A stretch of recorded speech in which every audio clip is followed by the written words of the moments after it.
আসসালামু আলাইকুম। এখানে আলু ভাজির সাথে বাঁধাকপি দিয়ে আলু ভাজি করব। তো আলুটা আগে দিয়ে দিচ্ছি, পেঁয়াজ টেয়াজ কিচ্ছু দেই নাই, লবণ টবণ কিছুই দেই নাই। এখন একটা একটা করে দিব পেঁয়াজ, কাঁচামরিচ, একটু রসুন, এই ধনে পাতাটা দিব।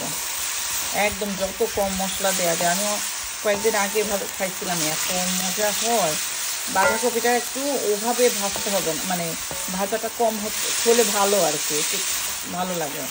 পানি বের করানো যাবে না, একদম যে ফেলা হয়ে যায় ওরকম করা যাবে না। একদম ক্রিস্পি ক্রিস্পি ভাব থাকলে অনেক মজা লাগে। এইটা আমি আস্তে আস্তে পেঁয়াজ, কাঁচামরিচ সব কিছু দেবো। এখানে আমি কী বলে বাঁধাকপিটা দিয়ে দিচ্ছি, পেঁয়াজ দিলাম, কাঁচামরিচ দিচ্ছি অনেকগুলা। এখন হচ্ছে আর রসুনটা পেঁয়াজের মতো কিছু কিছু করে কেটে দিয়ে দিচ্ছে। একটু এখন হবে, ঢাকবো না, না ঢেকে বাঁধাকপিটা ভাজি করবো। আমি ট্রাই করি ভাজি করলে না ঢেকে করবার জন্য। ঢেকে করলে কেমন যেন পানি টানি বের হয়ে একাকার হয়ে যায়, ভালো লাগে না খেতে। যাই হোক, এভাবে ভাজি করতেছি। এটাও ঢাকবো না, আর খুব বেশি লালচেও করবো না। অনেক সময় লালচে হলে নিচে ধরে গেলে কেমন কালচে হয়ে যায়, লাল থেকে কেমন যেন রঙটা নষ্ট হয়ে যায়। দেখা যাক কী হয়। এই তো এভাবে কিন্তু বাঁধাকপি আলু দিয়ে খেলে বেশ মজা লাগে। ধনেপাতা দেবো একদম শেষে। এই তো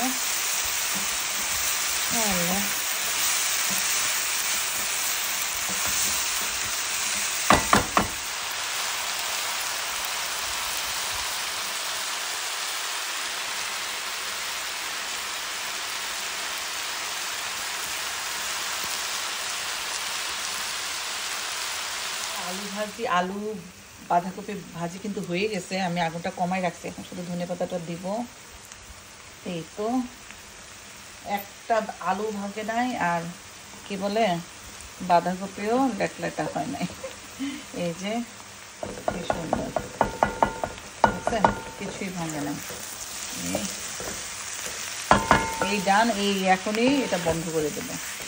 এই তো যাই হোক, সবাই কেমন আছেন? আশা করছি সবাই ভালো। আমাদের জন্য দোয়া করবেন, সবার জন্য দোয়া থাকলো। মাঝে মধ্যে মনটা অনেক খারাপ হয়। বাংলাদেশের যে কী অবস্থা, কালকে মনে হয় একটা লোক মারা গেল, মেট্রো রেলের স্লিপ করে গেল থেকে করে, কী বলে মেট্রো রেলের কী অবস্থা, লোকটা মারা গিয়ে। সবার কী অবস্থা? সবাই ভালো থাকবেন, সবার জন্য দোয়া থাকলো, আমাদের জন্য দোয়া করবেন। তো খুদা হাফেজ। যাই হোক, এই তো রান্না বান্না করে ফেললাম। এই যে আজকে করলাম আলু ভাজি সাথে বাঁধাকপি, আর করলাম টক। এই তো টক এখন এটা শেষ হয়ে গেছে, এখন টক রান্নায় যাব। টক রান্না করছি মাছ দিয়ে। যাই হোক, আপনারা উপভোগ করুন। প্লিজ আমাকে সাবস্ক্রাইব করে আমার পাশে থাকবেন, প্লিজ প্লিজ প্লিজ। টক করলাম, এটা কি বলে টমেটো দিয়ে প্রথমে টমেটো দিছি, তারপর বড়ই দিছি। ওই যে বড়ই পেয়ে আবার একটু কি বলে অরেঞ্জের একটু ছোকলা দিছি। এখন বড়ই, এই যে বড়ই বড় বড় ফ্রোজেন বড়ইগুলো কিন্তু বেশ মজা খেতে। বড়ই দিছি 3টা না 4টার মতো দিছি বড় বড়।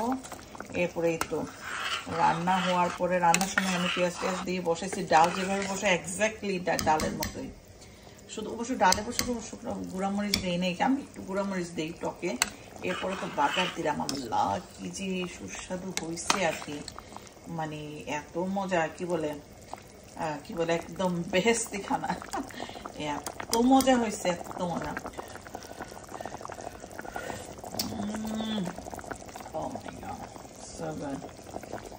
একদম আজকে শুধু এই টক দিয়ে ভাত খাওয়া হবে, এই আর কি। ধোয়ার জন্য ভালো করে দেখাও যাচ্ছে না।